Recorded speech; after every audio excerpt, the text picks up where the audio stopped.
अगला क्वेश्चन है हमारा, which part of the sheep है वूल, यानी कि वूल के कौन से पार्ट में, शीप के कौन से पार्ट में वूल पाया जाता है।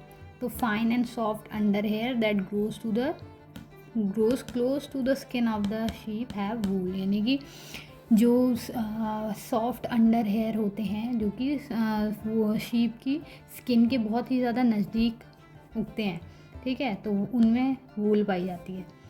दूसरा है what is meant by the white fleece of the lamb, यानी कि white fleece of the lamb इसका क्या मतलब है। तो white fleece of the lamb का मतलब है कि जो फ्लीस है लैम्ब का वो वाइट कलर का है।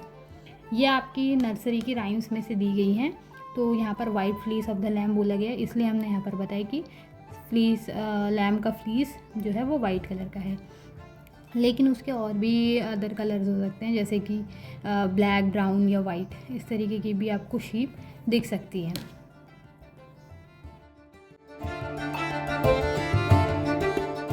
तो अगला क्वेश्चन है यहाँ पर कि सिल्क वॉर्म क्या है, क्या वो एक कैटरपिलर है या वो एक लार्वा है। तो जो सिल्क वॉर्म होता है वो दोनों ही होता है, कैटरपिलर भी बोलते हैं और हम लार्वा भी बोलेंगे उसको।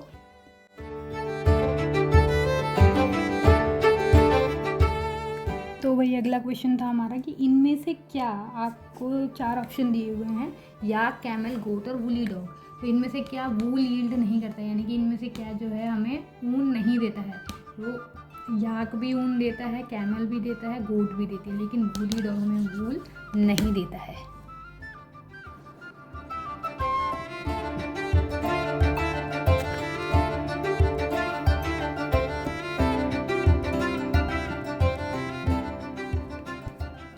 अगला क्वेश्चन है हमारा व्हाट इज़ रियरिंग। रियरिंग से आप क्या समझते हैं। तो रियरिंग का मतलब होता है raising and taking care of the life stock, यानी कि जानवरों को पालना, उनको बड़ा करना फॉर कमर्शियल पर्पसेज, यानी कि पैसे कमाने के लिए।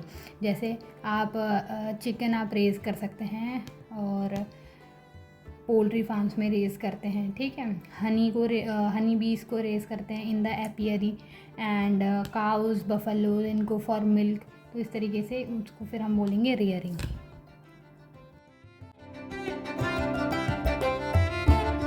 तो अगला हमारा आ गया है what is meant by sharing. Sharing का मतलब होता है कि जब एक बार शीप के ऊपर, यानी कि भेड़ जो है हमारा, उसके ऊपर एक बढ़िया सी हेयर की लेयर आ जाती है, तो उसको फिर ट्रिम ऑफ कर देते हैं, ठीक है, और या फिर शेव कर देते हैं उसको उसकी स्किन से अलग कर देते हैं।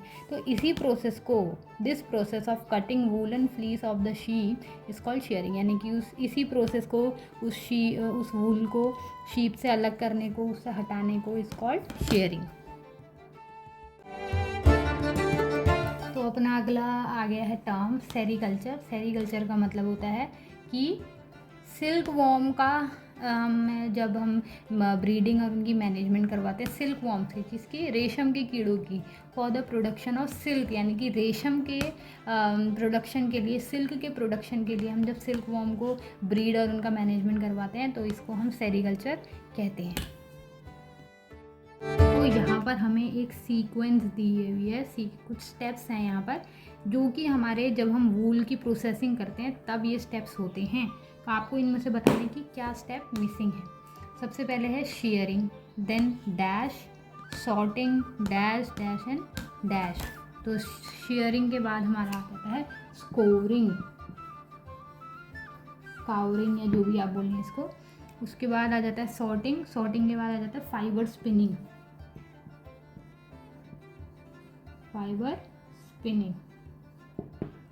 ठीक है। उसके बाद आ जाता है फाइबर ड्राइंग, यानी कि अब हम अपने फाइबर को सुखा रहे हैं।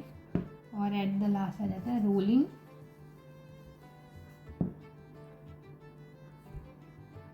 इन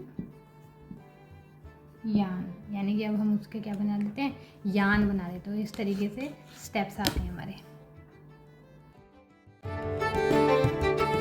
तो यहाँ पर हमें दिख रही है life cycle of a silk worm. सबसे पहले आएगा अडल्ट, वो क्या करेगा, वो एग ले करेगा ऑन मलबरी लीव्स, ठीक है। मलबरी लीव्स, क्योंकि रेशम के कीड़े यही वाले पत्ते खाते हैं, मलबरी, सहतूत जिसे हम कहते हैं हिंदी में, या अलग अलग जगह अलग अलग बोल सकते हैं। तो ये लीव्स पर ये खाएगा और फिर इस पर अंडे दे देगा। उसके बाद अंडों से निकलेंगे कैटरपिलर, जो कि लार्वल फॉर्म है सिल्क वॉर्म की, और सिल्क मॉथ की लार्वल फॉर्म है। और ये हमारा कैटरपिलर है। फिर ये और फीडिंग करेगा और लास्ट में अपने अराउंड क्या बना लेगा, एक थ्रेड स्पिन करके अपने अराउंड कोकून बना लेगा। अभी इसे हम कोकून स्टेज बोलेंगे। फिर इस कोकून के अंदर मेटामॉर्फोसिस होगी, यानी कि इसमें चेंज आएगा और कैटरपिलर ट्रांसफॉर्म हो जाएगा into an adult silk moth. अगला है हमारा which two terms are related to silk production, और आपको हिंट भी दी गई है। पहला हिंट है कि सिल्क प्रोडक्शन में मलबेरी लीव्स का कल्टीवेशन होता है और रियरिंग, सिल्क वॉर्म का रियरिंग होता है। तो इस एक तो हो गया सेरीकल्चर, ठीक है, जो कि इससे रिलेटेड है। दूसरा हो गया मोरी कल्चर। मोरी कल्चर का मतलब होता है, सेरीकल्चर तो मतलब आपको पता है कि सिल्क वॉर्म की ब्रीडिंग और उसका management for the production of silk, लेकिन मोरी कल्चर होता है the management of mulberry leaves, यानी कि मलबेरी के पेड़, सहतूत के पेड़ उगाए जाते हैं और ओनली फॉर सेरीकल्चर, ठीक है, इसका सोल पर्पज है सेरीकल्चर के लिए उगाए जाते हैं मलबेरी लीव्स। तो ये मोरी कल्चर भी सिल्क प्रोडक्शन से रिलेटेड होता है। तो क्वेश्चन नंबर 8 में हमें दिए गए हैं कुछ मैचेड दिए गए हैं। कॉलम 1 में यहाँ पर कुछ वर्ड्स लिखे हुए हैं और कॉलम 2 में इनके रिस्पेक्टिव इनके चीज़ें लिखी हुई हैं, लेकिन आपने क्या करना है, आपने इन्हें अभी मैच करना है। ये थोड़े अभी ऊपर नीचे लिखे गए हैं। तो स्कोरिंग का मतलब मैंने आपको बताया हुआ है, स्कोरिंग का मतलब होता है, नहीं शायद मैंने आपको नहीं बताया, इसका मतलब होता है cleaning of the shared skin. तो ये पहला इससे मैच हो गया। मलबेरी लीव्स क्या होती है, food of the silk worm होती है, तो ये इधर मैच हो गया। याक एक वूल यील्डिंग एनिमल है, तो याक इससे मैच हो गया।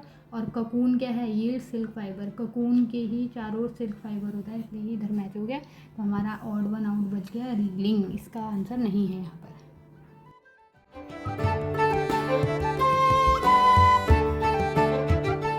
तो लास्ट क्वेश्चन है अपना थॉरो वॉशिंग। थॉरो वॉशिंग किसको बोलेंगे, आपको एक क्रॉसवर्ड पजल दी है उसके और आपको कुछ हिंट्स दी है, डाउन में 1 2 3 एंड अक्रॉस में 1 2 3। अब इनके बेसिस पे आपको आंसर बताना। Thorough washing is called score.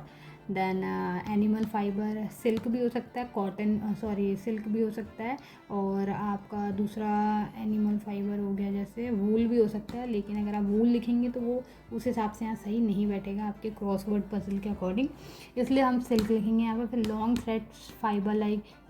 Thread like structure, वो है आपका फाइबर। कीप्स वार्म, यानी कि हमें गर्म रखता है, वूल ऊन, जिसकी हम स्वेटर वगैरह पहनते हैं जाड़ों में।